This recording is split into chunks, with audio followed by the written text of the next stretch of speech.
Okay, good afternoon, folks. Good afternoon. Beg your pardon. Good morning. Well, good afternoon for some of you, of course. Hello, Dutchman. Hello there. Ibas, good evening to you. One mixed up signal. I think the whole market's a bit mixed up at the moment, Ibas. Pax, good morning. Good afternoon. BMJ. Morphs, good morning to you. Paul, 11 Paul. LOL, good day. Hearty is in the room. Lord Lockwood. Subin. Teza. Artube and Francisco Miliano. Okay. Feeling a bit bleary-eyed this morning. We had the Forex Signals Christmas event yesterday. We all went off to Tower Bridge. There's the go-karting track there. 10 of us took part. I was the oldest of the lot. Pleased to say I didn't come last. That's an achievement in itself. Actually came fifth out of the 10, which wasn't too bad. The winner was Dominic, who's head of the admin here, does all the the management here, and then Will, who's the brains behind the whole site. He came second as well. Max came third, if I'm not mistaken. Max did very well. First time I met Max, it was good to see everyone as well. So we had a great time at the track, and then went on for lunch, dinner somewhere, and then some drinks. And I think they carried on somewhere. I think Max carried on with one of the other guys until the early hours. Thankfully, I bailed out early. All right. Good morning, Naveen. Good morning, Slates. So just looking, we were looking at it in the bar last night. In fact, when the FOMC came out, and I just talking to Max, I said, "Oh, there's dovish hike." But I think the dollar obviously clearly was expecting, or the markets were expecting, more of a dovish hike than actually happened, and that's why the dollar had a little bit of a blip up on the announcement. Good on them to go easy on you. No, well, there's a big old, quite fast little cars. These are going at like 40 miles an hour. Quite fast little cars. Anyway, so the dollar basically had a bit of a move higher, and now sort of markets are digesting the likelihood that the Fed are going to sort of like pull off the pedal in terms of their rate hiking cycle. And now the dollar is under pressure. So the dollar is under big pressure today. We've broken through some key levels. We've broken through some key levels on the index and coming into quite an important level on the euro dollar as well. We'll have a look at that in a moment. I must admit, it's I don't know if it's just the fact that I was off the screens yesterday afternoon, but I feel at the moment lacking a bit of direction in the markets, and I think it's not the easiest of days to trade when you see a big reversal like that that you're seeing in the dollar, and it could potentially be a trend changing thing. So I don't have any open positions at the moment. Just keeping an eye. I'll be waiting here today to see if I can get a feel for it. But at the moment, it's been a bit unclear as to where the direction will be. Now, as we always start off, the naked trading strategy this morning just pulls up one that I saw. Although Wizard said that they pulled up a couple on the pound against the Swiss. We've got the euro dollar, we've got Aussie, Swiss, and New Zealand yen opportunities. Let's have a quick look at the euro dollar. The euro dollar here was this basically pin bar. Had I not seen, well, I wasn't at the desk last night, but had I not seen this, I would have said these pin bars here indicate that this wants to roll back. That clearly would have been wrong. The pound, the euro now is one of the stronger currencies of the basket, and the dollar is crashing through those supports. So these pin bars are bearish, but they've been outtaken here. Although we are coming into a bit of a level, I'll talk more about that in a moment. So no naked setups per se today. Those others have disappeared, that's right. I didn't think they were there a minute ago. I didn't know why they came up then. But that was the only one I saw. I think Wizard said something about the pound Swiss, but that wasn't a naked setup on my setup at all. Good morning, Mirio. And Aussie dollar went well. This is old. It's old. It was priced in. Yeah. Okay, let's have a quick look at what's going on in the majors. So you're seeing the dollar crashing through these support zones here. Okay, so I basically had my blue box in here. We were holding it for a while, this support zone. The bigger move from back down here at 94 sort of 50 all the way up to 97.50. this level comes in at around the 96.10, what have you. It did hold it for a while yesterday, or this pin bar touched it and took higher. That was a bullish, again, signal. But again, this is just completely reversed today. Now we've taken out this structure support. Look to the left of the chart here. This is the next level. This, I think, is a crucial level in this currency pair. I'm basically looking here at these highs. This is basically where we rolled off last time. Rolled off to the tune of about 130 points. Took it higher again, bounced off it. So this level is now the important zone we need to be looking at. It's basically now where we are at this moment. If this breaks lower today and starts moving back down towards 95, then I think it's time maybe to start looking at potential shorting dollar crosses.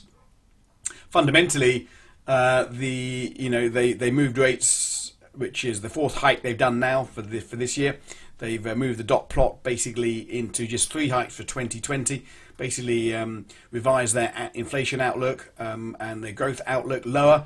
And the stock markets are under pressure. Oil prices are under pressure as well. They still move rates higher. It was a unanimous decision, but I think the markets are going to start digesting now this and possibly thinking that maybe the dollar has had its day. I think certainly now into 2019, the data that's going to be released will be keenly watched. So we do need to see that. At the moment, I don't think you need to start buying the US dollar at the moment. Whether you sell it, I don't know. But whether I start buying it at the moment, possibly not. I'm not, as I say, a little bit sort of indecision time in terms of buying it against the, selling it against the euro. The euro is strong. Of course, it's the biggest currency pair that's traded against the US dollar. But the euro, they've got issues of slowdown of their own to contend with as well. But maybe it's time to look elsewhere than the euro dollar, because I think the euro is having a pop today just on the back of this dollar move down. But I don't know whether that's the right currency to be buying against the weakening dollar. Aussie showing some bids. Yeah, Aussie job numbers are okay out of job numbers are okay overnight in Australia, from what I saw. So Aussie's catching a bit of a bid at the moment. I think this is all to do with trade talks. Trade talks between China and the US are sort of becoming a bit more sort of conciliatory, and that's obviously helping the commodity currencies there. So this move, this is the 50% zone we broke through here. Look at the euro dollar. Okay, so this is euro dollar now. This is the level that you need to be considering. Okay, at 15.05, 15.05 to 15.10, it's the move from up here down to down there. 50% of that move is regularly watched. I know I'm the 50% man. If you take that, if you look to the left of that, again, this level here, okay, clearly around number 15, it's bounced off it a number of times. It's coinciding with the support zone in the DXY. Remember, it's only 50. It's only 2/3 of the index is the euro, but it's coinciding with this level here at the moment. 115 figure. I think is going to act as support. Would I want to be buying here above this level, at this level, i.e. selling the dollar against the euro? Possibly not. I think there's too much resistance on the index or support on the index and resistance on this currency pair for me to start buying it. Trades, risk reward, I think, are to the downside. I think you're going to need some. I think you're going to need some reason to start buying this euro to take this much higher, up to 15.50, or what's the next level above? The next level above, I guess we'll be looking at will be 15 sort of 15.75 to 116. That's the next target, but I think it's going to struggle to get up there on this time out. Possibly wait for a pullback and then see how we react. But at the moment, I think this is just going to be too heavy of a resistance zone. A dead cat bounce in the euro. I think so, Pax. I think so. I generally do think so. But I'm not trading it. I don't trade what I think. But I think, it's fair to say you're right. The dead cat bounce could be the way. Pound's just had some, reasonably good,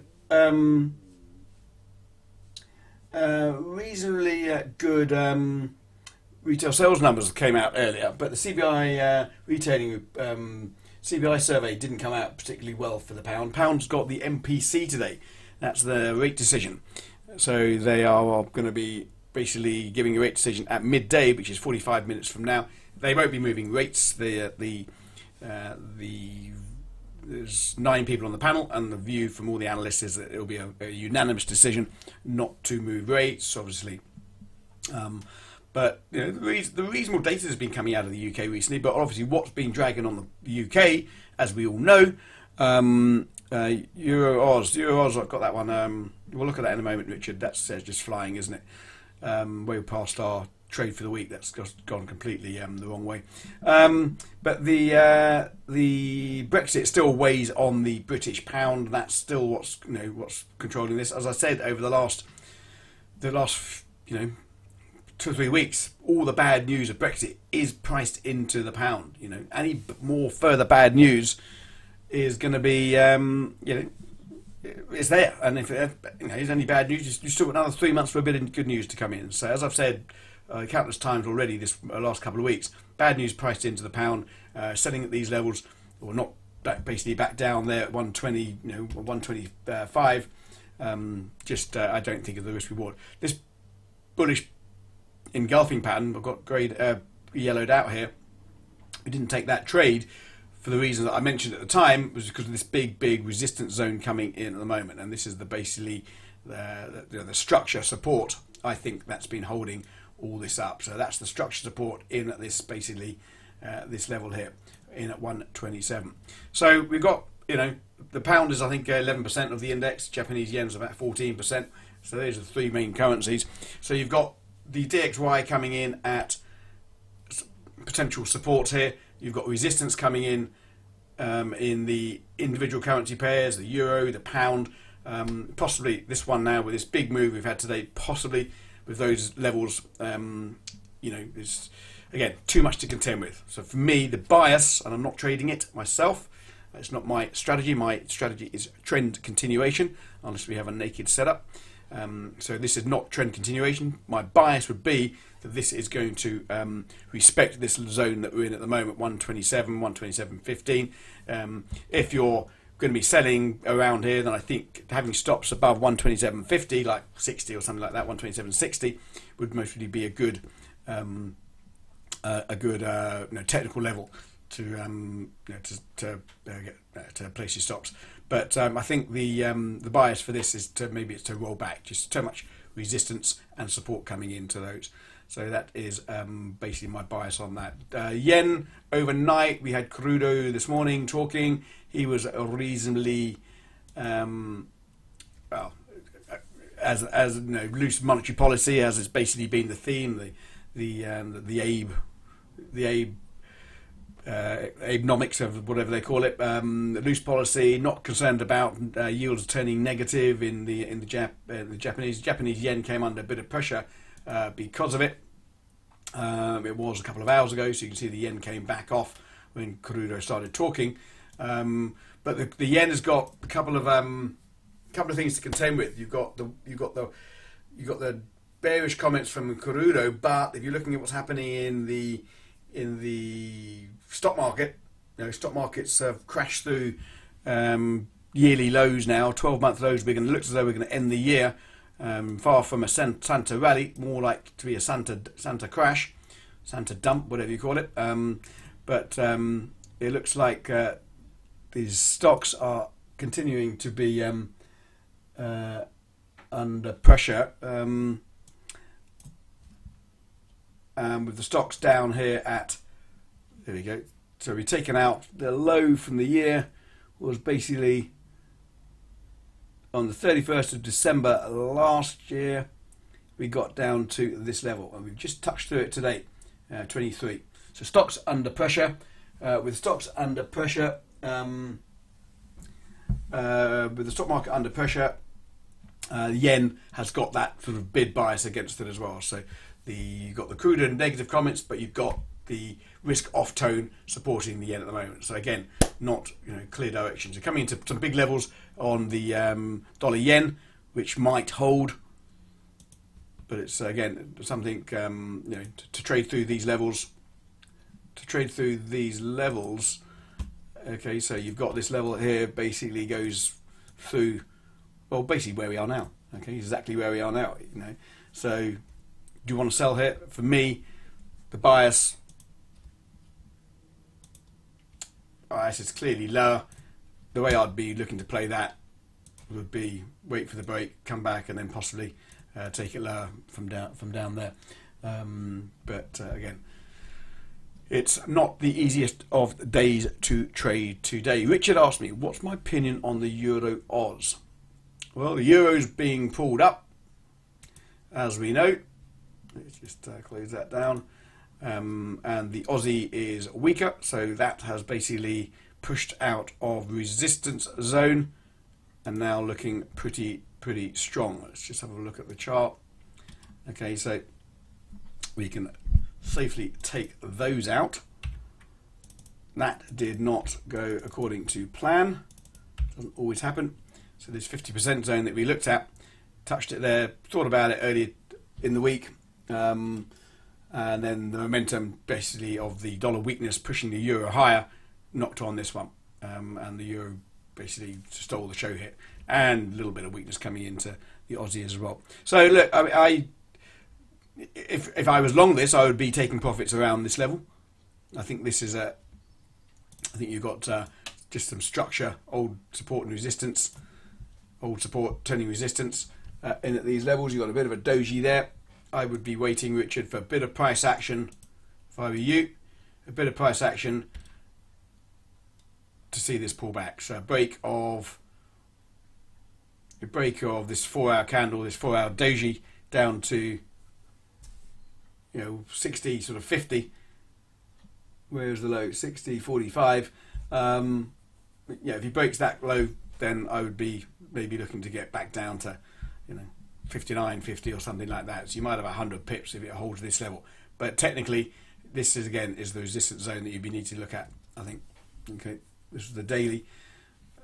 I often say to people, if you want to get your risk-reward ratio, or sorry, your win-loss ratio, if you want to improve your win-loss ratio, then looking at your levels on the daily chart is the way to do it, because these levels on the daily are respected so strongly. And this is indeed a decent level on the daily. There you go. You can see back here these line charts.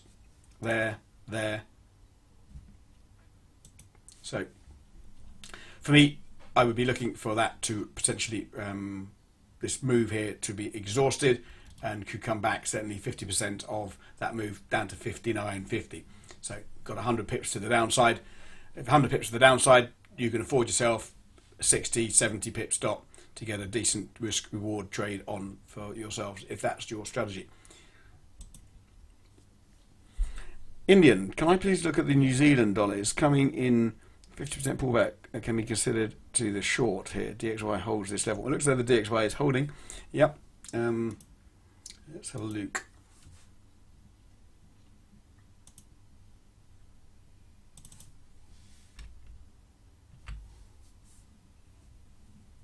So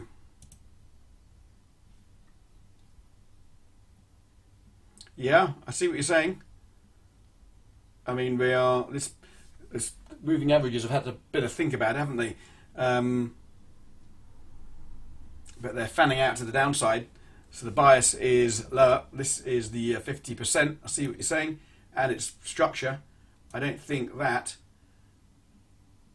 So if you take the highs from here or there, there's no exact science for that, but I think that's most really a safe place to sell. If it got up to, yeah, I think so. I think this is a safe place to sell. You've got structure. You've got the 50% of that move for continuation of that bigger trend. So Indian trader, you would have, and if the DXY holds at these levels as well, as we've just alluded to, then yeah, that could roll back as the dollar gets a bit of a bid from the fallout from FOMC yesterday. So yeah, I think that's a nice little potential idea. Take the trade if you wish. I had a trade idea from Monday. It triggered yesterday while I was on the train up to London. Yes, I had to get on a train. It was the Euro Yen. Okay, I did announce in the room when we took the trade, or on the signal the trade is live, and it was a perfect little trade really. So we had this sell limit at 28.15, basically exactly where we are now, and so we're patient, waiting for the trade to come to our level.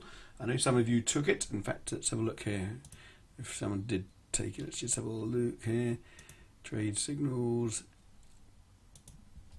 Here we go. This was the trade idea for Monday. I missed the end. Oh no, that was okay. So who took the trade? Smart Scrutiny made some money on it. Official. I'm out of it now. I'm cutting the trade now. I said this morning. But we were patient. We got back into our sell zone, and from there we had a nice rollback. So we were 75 pips, 80 pips on side while I was out yesterday in London. Wasn't watching it, but it didn't reach our profit target, down at 127.10. Now I'm not, as you know, a big fan of moving to break even. However, because of it's because of the holiday season coming up, and I know that a few of you are on it. I decided to cut out of this one at break even. There's nothing, and the euro was so well bid this morning, and the euphoria behind the euro was just flying. Crude was knocking the Japanese yen a little bit. Just on those levels, I didn't want to see a sort of 70-80 pip gain. For me, it's only a 0.25% risk, but I don't know what you guys are doing. I didn't want that to turn up to be a losing trade for you, so I've cut that out at break even. However, I'm not normally a break even trader. But in all fairness, this was not a massive trending market. I mean, it's been ranging, so it was always sort of not a high trending trade. So I was quite happy to cut that for flat. So if you're in that trade, at least you know I'm out of it. And indeed, it's exactly where we entered now. So if you're not, you can do what you wish, of course. But I'm out of the trade now. Just as we left yesterday, I called the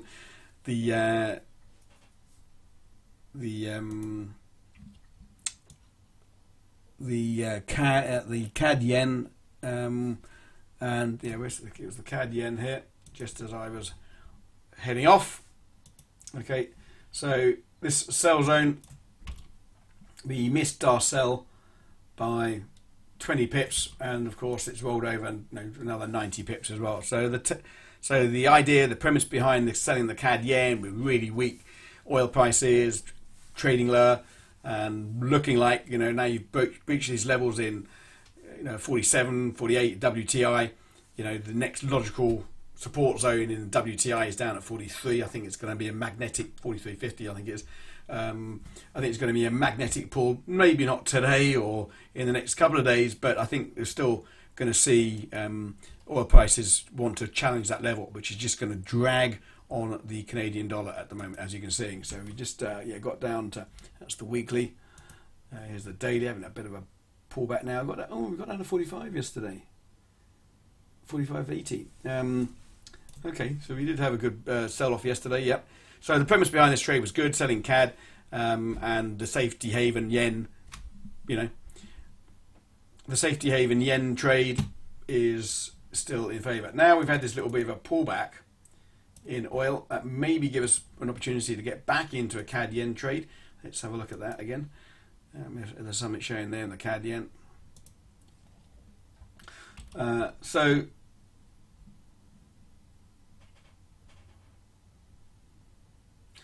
I would be looking potentially at a level. So I'm taking my put on a new fib tool here. So what I'm going to do here is look at the low. I'm looking at this level.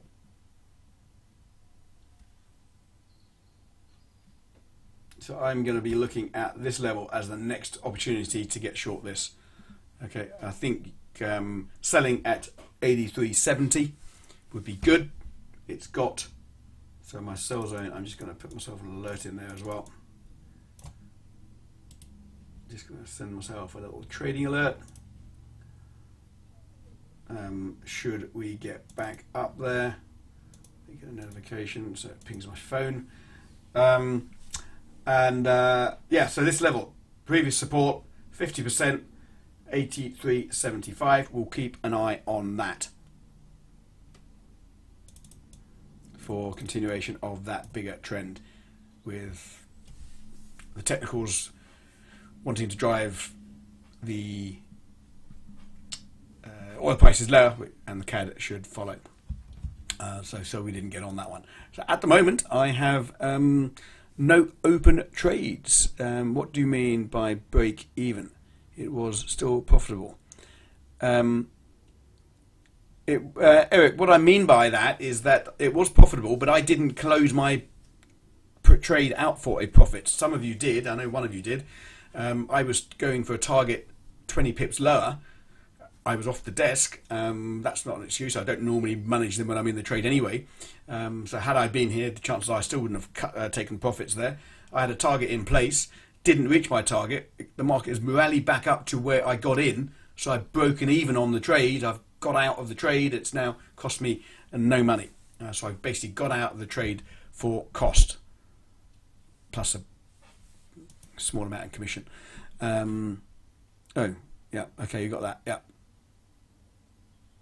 Yes, I'm out of the trade, the same price I got in. There you go. Got it. Thanks. So that's a break-even trade.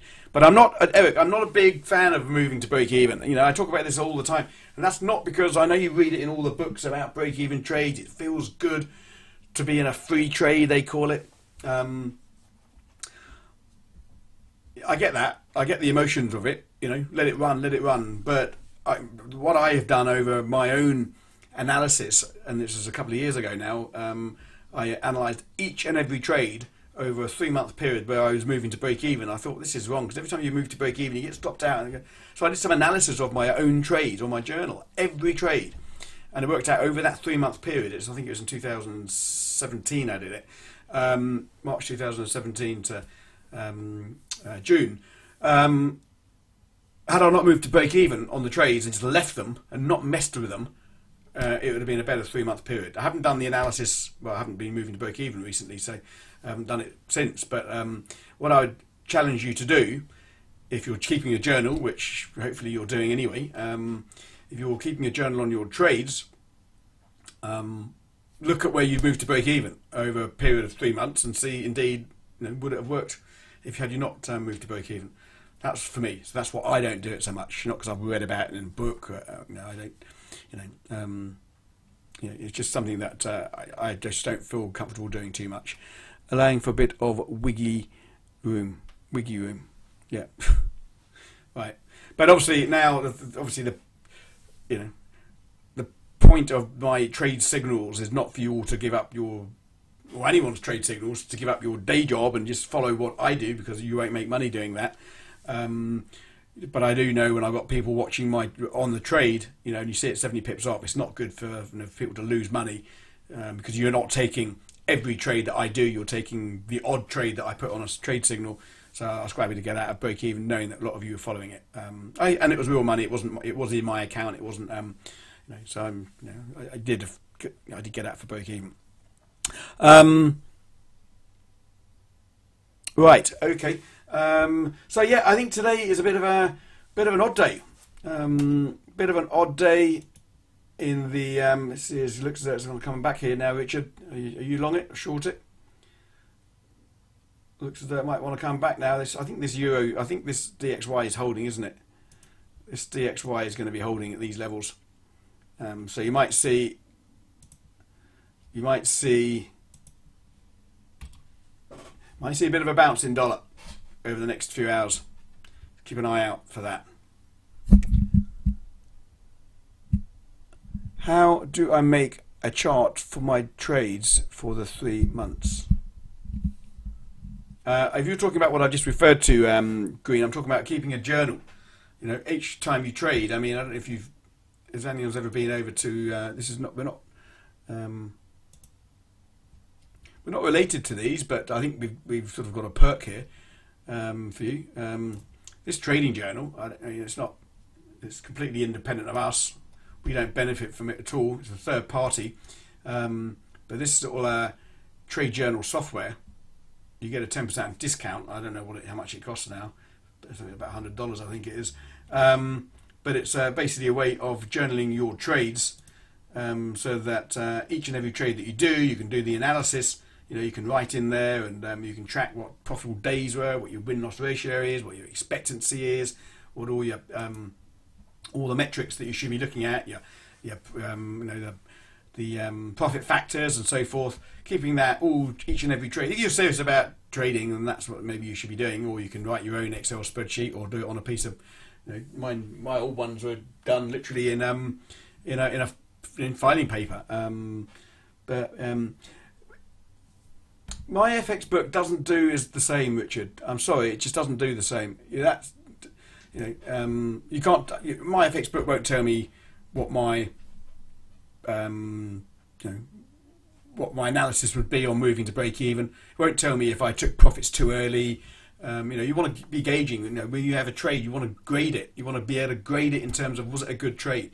Did I take profits too early? Was I greedy getting in? Was I greedy getting out? Did I panic? How did I feel? You can't monitor all that. And when you come to do your review at the end of 6 months or a year, whenever you do it, you can see what your strong points are and what your weak points are. You can't do that on Forex, on my FX book. My FX book's great for looking at expectancy and profit factors, but not much else. What's the full name of the journal site? It's on the it's in the trading perks. It's called the TJS software. I think it's about $100. I think it's about $100, and you get 10% discount if you use our link. I must admit, I did get a free version of it. Yeah, it's about $120. Not sure. Well, anyway, go check it out. I mean, I think there's some YouTube tutorials on there as well. But I would think about, if you're serious about trading, then I think it's a small investment to make yourself accountable to each other. I'm just going to show you. No, I won't show you mine. Yeah, look into it. Right. Okay. That will do for now. Let me have a quick look at the signals for the day, because we weren't on yesterday due to excesses of Christmas. Sorry, that's going to come back up. Didn't need that. Here we go. Aomu. Aussie yen. Waiting for re-entry at the 50% level for trend continuation.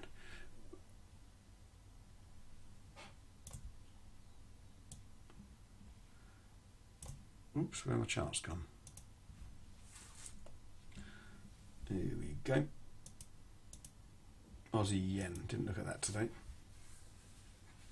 Oh, we did. Sorry, beg your pardon. Yeah. So your 50% level, yeah, comes back up to 80.70. What's your level?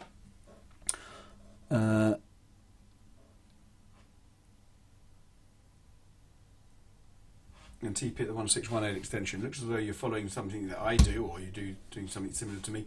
Yeah, if this wants to bounce back up, the next level to short that would be at 80.70, as we discussed. So well done for that. 27 minutes ago. So.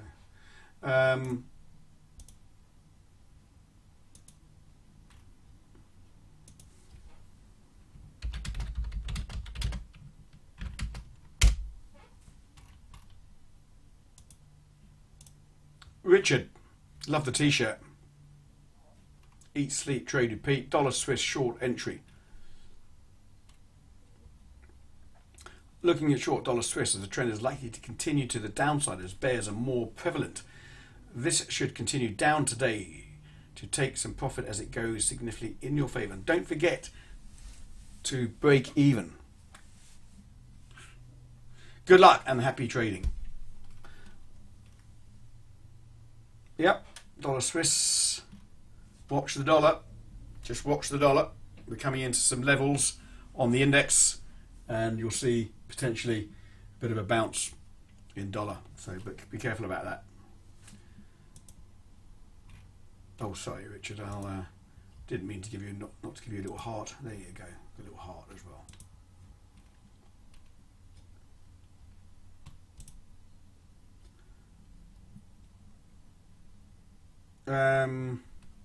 Sell scalp euro dollar until 114.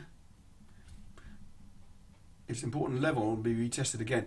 Yeah. Well, as I say, we're coming into those levels on the index. We're coming into the level on the when you see candles like that, there's so many people saying, "Is this the top? Is this the top?" Now, of course, I've been saying that I think it could be, a big resistance level. 1457. That was 2 hours ago. Yeah, up to higher than that now. But 115 is a big level. But it's funny how all the retail space all try to pick tops and bottoms. Be careful.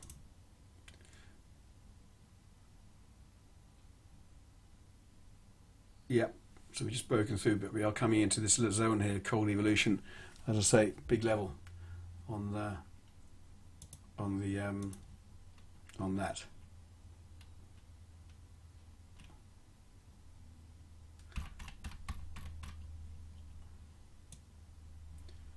Right, folks. Gosh, I've got another 11 messages. Sorry if you've just written to me, I'll get back to you. So I cleared those a moment ago. When will normal trading start again? I think normal. This is not because of Christmas, John. This is because I think of the big trend changes that we saw yesterday at the Fed. I mean, it's a normal not normal conditions. I mean, I still think there's opportunities here, but over the next couple of days, I expect things to slow down a little bit. Between Christmas, for those that celebrate it, that's the 25th of December to the end of the year. Normally is quite a quiet time when the markets are open. I know some of you don't celebrate Christmas, but that's normally quite a quiet time. I would assume that the 7th of January really is when it's going to start getting going again. But there will be movement in that period as well. Year-end accounts as well. So don't think the markets are just going to not do anything. And often when the volume dries up, as it tends to do over that period, then you can get some really big moves. Every level is important. Every level, of course it is. When you take the trade, it becomes a significant level. So yeah, I would say so. Do you usually pull trades to break even because of fundamental news that alerts on during the trades you are in? I'm not a big fan of moving to break even, Eric. Simple as that. I did that one on the euro yen because I know some of you are in it, and the euro was just flying out of the gate, and it could have just carried on. I didn't want a 75 pip loser to be 75 pip gainer to be a loser for you guys. So I'm at break even, but I don't pull to break even over news. No, not really. I mean, if I'm 3 or 4 pips from profit or something, then I'll grab profits early ahead of a big news event. If I'm on the screens. But I'm not a big fan of moving to break even. And often moving to break even just because of big news, you get slipped anyway, so you might not even get out at break even. Spike up for nothing, or the spreads widen over news as well, and you get stopped out because the spread widened.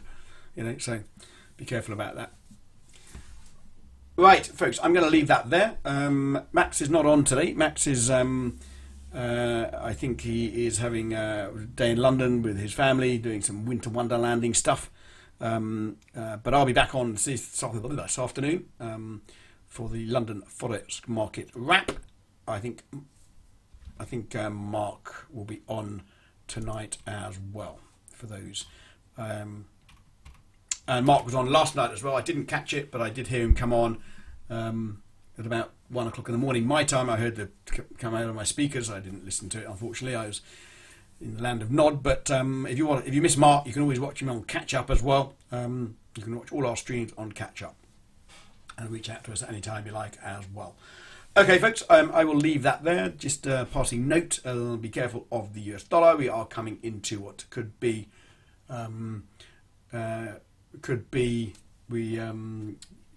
support zone in the dollar, and be aware of the Bank of England rate decision out in 15 minutes. And then, of course, you've got the follow-on statement at the bottom of the hour.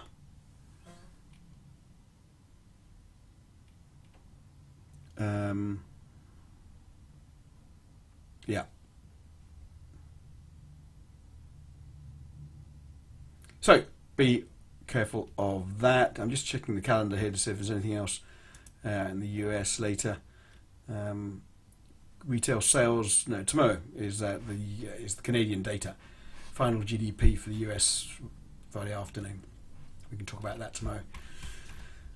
Okay, folks, have a good morning. I'm still going to be sitting here, so drop me any questions or whatever should you wish to.